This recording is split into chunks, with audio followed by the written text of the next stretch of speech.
RSS वालों का भी है कि भाई ये मुद्दा बनाए और दूसरे पार्टियों का भी है, यानी मुसलमान को मारे, मुसलमान का खून खराब हुआ, मुसलमान के मुंह में, नाक में, आंख में खून देके।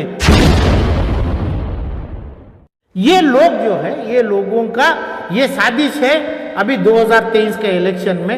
सर बताइए, कल जो कोर्ट का फैसला आया हुआ है, आप भी एक पिटिशनर थे, कई सारे लोगों ने नाराजगी जताई, आपकी क्या नाराजगी है इसमें? कुछ नाराजगी की बात नहीं है, ये एकदम मुसलमान कम्युनिटी को डैमेज, गलत, with respect to the honourable high court बोल रहा हूं मैं, एकदम तकलीफ वाला मुसलमान कम्युनिटी के ऊपर जो एक आर्डर है तो यही है। ये आर्डर से तकलीफ पहुंचा है, इसको सुप्रीम कोर्ट में मांग रखना है। मेरी पिटीशन लास्ट में डाला था मैं, क्योंकि जो 9 पिटीशन जो डाले ये अनवारंटेड थे, तो इसलिए मैं भी पिटीशनर बना। जो लोग आए सब बच्चे, उनके ऊपर पिटीशन मैं जाहिर किया। इसकी पिटीशन सुप्रीम कोर्ट में जाएगी, सुप्रीम कोर्ट में भी लास्ट में करूंगा, क्योंकि इसमें 150 करोड़ मुसलमान का सवाल है। पूरे 150 करोड़ मुसलमान, देश के मुसलमान, हिंदुस्तान के ये हैं, देश में भी रिवॉल्व करेंगे। ये जो करवाने के लिए जो करे हैं, चाहे आरएसएस बीजेपी करवाए और इसको आगे बढ़ाए दूसरे पॉलिटिकल पार्टी, वो ये मसला नहीं था, ये सिर्फ प्योरली इस्लामिक मसला था। हिजाब का मतलब सर पे कपड़ा ढकना, कुरान में जो नहीं है वो आर्टिकल 25 नहीं मानता है। हदीस में जो है वो 150 करोड़ मुसलमान मानते हैं, हर कोर्ट भी मानेगी। वही मेरा आर्ग्यूमेंट था, वही मेरा पेशकश है। ऑनरेबल सुप्रीम कोर्ट में भी वही करूंगा, मगर जजमेंट पूरे मुसलमानों के, पूरे हदीस और कुरान के, इस्लाम के एकदम खिलाफ है, गलत है। वो respected honour with respect to high court and supreme court of India, ये जजमेंट सदा का गलत और बदनाम रहेगा।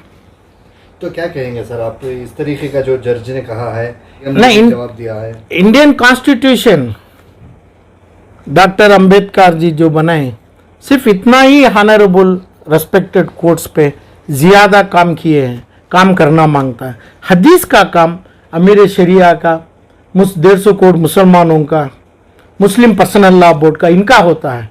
इसमें दखल देना, इसमें इंटरवेंशन करना, ये इस टाइम पे जो बेजरूरत है, अनवारंटेड था।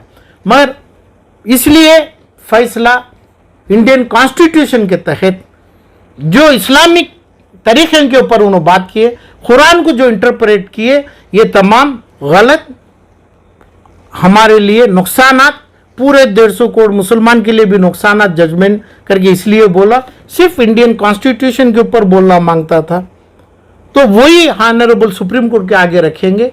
मगर जिसको सपोर्ट चाहिए, ये 9 पिटिशनर ज्यादा बात करके बगैर सनद और सबूत ना दें, कॉन्स्टिट्यूशन का आर्टिकल 25 ये लोगों को मदद नहीं करेगा।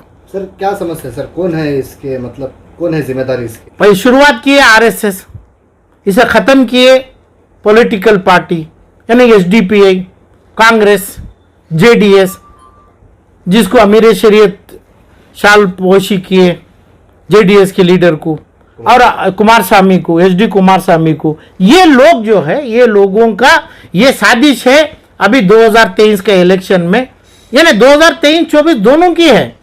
आरएसएस वालों का भी है कि भाई ये मुद्दा बनाए और दूसरे पार्टियों का भी है, यानी मुसलमान को मारे, मुसलमान का खून खराब हुआ, मुसलमान का मुंह में, नाक में, आंख में खून देखे तो हिंदू का वोट कंसोलिडेट, वो उनका मकसद है। मगर मुसलमान को मार खिलाना, ये दिखा के मुसलमानों से वोट लेना, ये दूसरे पार्टियों का जो शालपोशी कर ले रहे हैं, उनका वही इरादा, मेन ऑब्जेक्टिव है। यही ऑब्जेक्टिव से ये केस बना। सर अभी आपने यहाँ पर पिटीशन डाला था, क्या सुप्रीम कोर्ट में भी आप पिटीशन डालेंगे? जरूर, बगैर जल्दी के।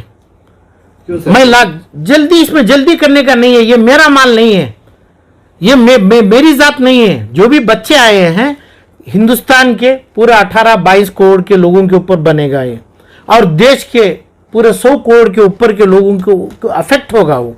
तो इसलिए बहुत समझ के, ना ये पिटिशनर, ना अमीर शरिया और मुसलमान के और मुस्लिम पॉलिटिकल लीडर्स के, इलेक्टेड एमएलए एमपी के, अमीर शरिया के इजाज़त के साथ ना ये पिटिशनर गए थे उधर पे, ना ये लोग जम के इनको इजाज़त लेने की कंपलसरी में रखे, क्योंकि मसला इनका नहीं है, मसला 1-2 लड़की का नहीं है, मसला पूरे बच्चों 20 करोड़ मुसलमान हिंदुस्तान के पूरों के ऊपर होता है। और देश का लोग भी सऊदी अरेबिया से और दूसरे तमाम वर्ल्ड वाइड से भी वहाँ पे भी रियाद बनेगा। ये मकसद है, इंटरनल मकसद, ये जो शुरुआत करे उनका है। तो इसलिए बहुत आहिस्ता, बहुत समझदारी से अमीर शरीयत के सामने, कुरान के सामने सर झुका के हमें ये पूरा तय करके हमें सुप्रीम कोर्ट में जीतने की पूरी कोशिश करेंगे। सर, आज कर्नाटका के शहर में अमीर शरीयत ने एक बड़ा ऐलान किया है कि बंद किया जाए।